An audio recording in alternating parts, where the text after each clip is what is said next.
Estamos yendo por la carretera que une el aeropuerto internacional de Praga, Václav Havel, con el centro de la ciudad y que está muy cerca, aproximadamente 10 kilómetros de la ciudad. Una carretera común y silvestre que nos lleva a descubrir una de las ciudades que más conserva su estructura medieval, a pesar de que sufrió terribles bombardeos un 14 de febrero de 1945 que le costaron la vida a más de 700 personas. 5 minutos terribles y espantosos.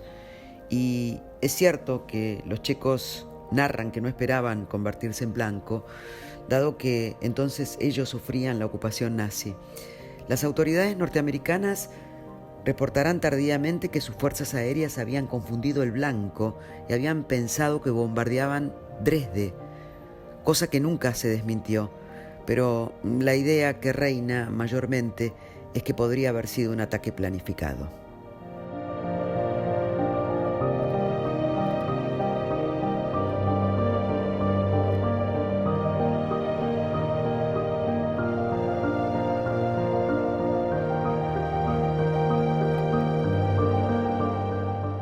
Cuando uno llega a Praga se da cuenta claramente que en ese territorio pasó absolutamente de todo.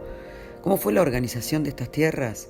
Para 1212 dejó de ser el Ducado de Bohemia y se convierte en reino, pasa a formar parte del Sacro Imperio Romano Germánico en el año 1356 y formará parte de este hasta su disolución en 1806, momento en que pasa a ser el Imperio Austríaco.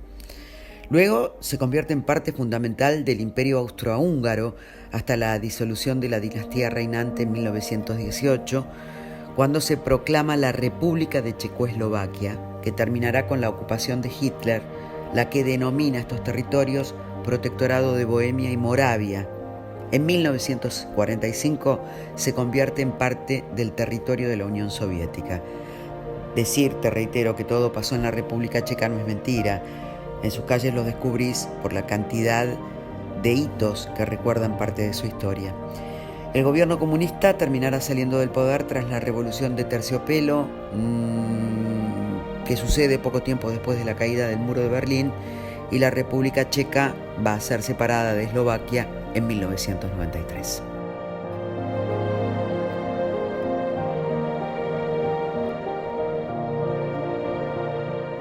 Vamos a anclar nuestra historia en la época del Sacro Imperio Romano Germánico, 1576, Rodolfo de Habsburgo, un hombre que se convierte en emperador, complejo y raro para la época, educado en España, en el Escorial, con el tutelaje de su tío Felipe II, que obviamente lo introduce en la cultura y lo aleja de la corriente luterana tan fuerte por entonces en territorios alemanes, manteniéndolo como fuerte católico. Despierta un interés importante por la alquimia, los juguetes, las ciencias ocultas y se convierte en un hombre poco afecto a gobernar porque realmente no le gustaba. En 1583 hay un terremoto y decide trasladar la capital del imperio de Viena a Praga y allí convierte su corte en un centro científico donde la alquimia ocupa el eje central, pero no faltan astrólogos, astrónomos, químicos, siendo uno de los mecenas más destacados de su tiempo, algo que va a heredar de su tío Felipe II, ¿no? Hay quienes sostienen que habría heredado la locura de la bisabuela, Juana la Loca, dado que sus comportamientos, cuanto más envejecía, más se complicaban, de modo que morir habiendo abdicado en la más absoluta soledad y luego de tratar su grave enfermedad con un elixir que había sido creado solo para él, no era raro, ¿no? Obviamente el elixir no sirvió para nada.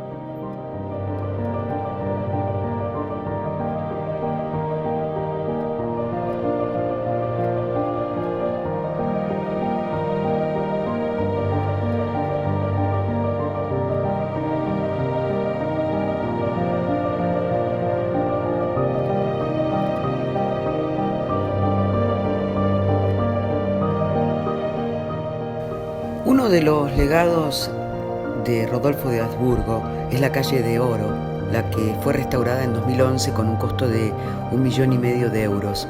Es una pequeña calle mágica, misteriosa, que no tiene salida.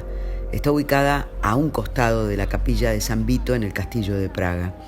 También es conocida como la calle de los alquimistas y de los orfebres. Fue construida en 1594 cuando Rodolfo II le autoriza a 24 de sus guardias a vivir en los arcos de lo que era la muralla norte de la fortaleza. Allí se va a desarrollar una vida de características aldeanas porque se construyen cobertizos y establos y además podían verse a las gallinas merodeando por allí. Actualmente, para hacer referencia y recordatorio de ese primer uso de la callecita, en la parte superior de la muralla se ha ubicado una especie de barracón donde se encuentran las armas, armaduras, escudos de distintas épocas del reino y del imperio, y más allá, sobre el final de la calle, ya saliendo de la calle de Oro, se encuentra la mazmorra, un lugar donde están los elementos de tortura más terribles que te puedas imaginar y que se usaban en la época, obviamente, en tiempos del imperio, ¿no? El callejón se incendia y es abandonado, hasta que 100 años después, en el siglo XVII, se ubican allí los orfebres que lo adaptan a sus necesidades.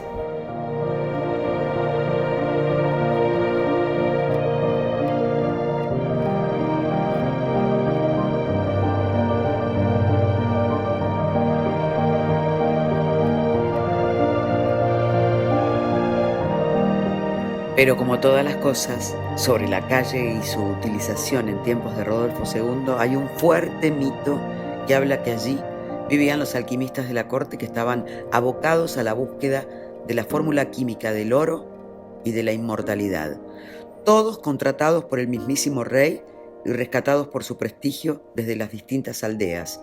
Trabajaban allí día y noche sin parar para encontrar esas dos fórmulas.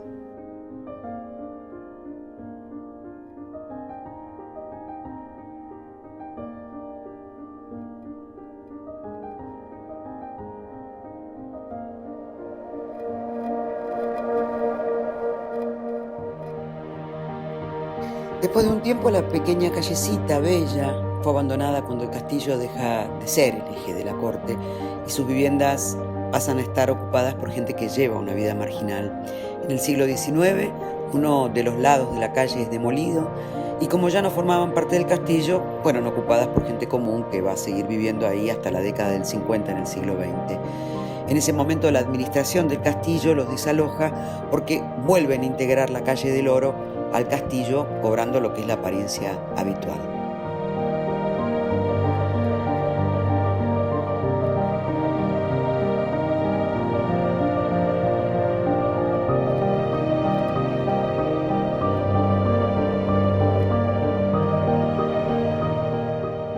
Actualmente son 16 casitas, de las cuales 7 de ellas son tiendas, y las 9 restantes se ocupan de recrear la historia de algunos de los habitantes que por allí pasaron. Y dada su pequeñez, es magnífico poder recorrerlas internamente para imaginarse cómo pueden haber sido sus vidas. Por ejemplo, la número 14 fue la ocupada por Madame de Thébès, una mujer que despierta los poderes psíquicos tras la muerte de su único hijo en la Primera Guerra Mundial. Esta mujer, que se convierte en una famosa divina requerida por toda la sociedad, vivió esperando el regreso de su hijo. Por ello se ve en el interior, en la recreación, una mesa tendida, porque ella lo esperó toda la vida con la mesa puesta para la gran recepción. Terminó muriendo bajo las manos de la Gestapo por un solo pecado: predecir la muerte de Hitler y el final o la caída del Tercer Reich.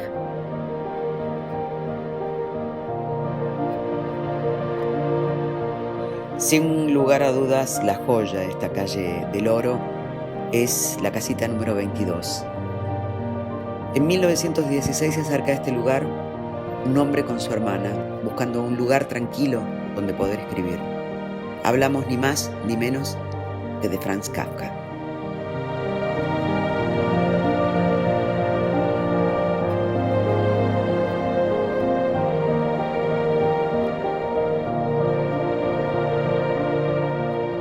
Kafka narra la experiencia de vivir en esta callejuela de la siguiente manera. Casi de broma preguntamos en la callejuela si habría una casita para alquilar en noviembre.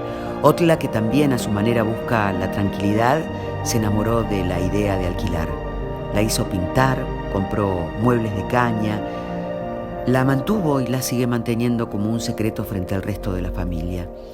Tenía muchas deficiencias iniciales, hoy es el mejor lugar para mí. En suma, el hermoso camino de su vida, el silencio que allí reina. De uno de los vecinos solo me separa una pared delgada, pero el vecino es bastante silencioso. Me subo a la cena y suelo estar despierto hasta medianoche. Por otro lado, está la ventaja del camino a casa. No tengo que pensar en ello. Durante el camino, tomo el aire que me refresca las ideas.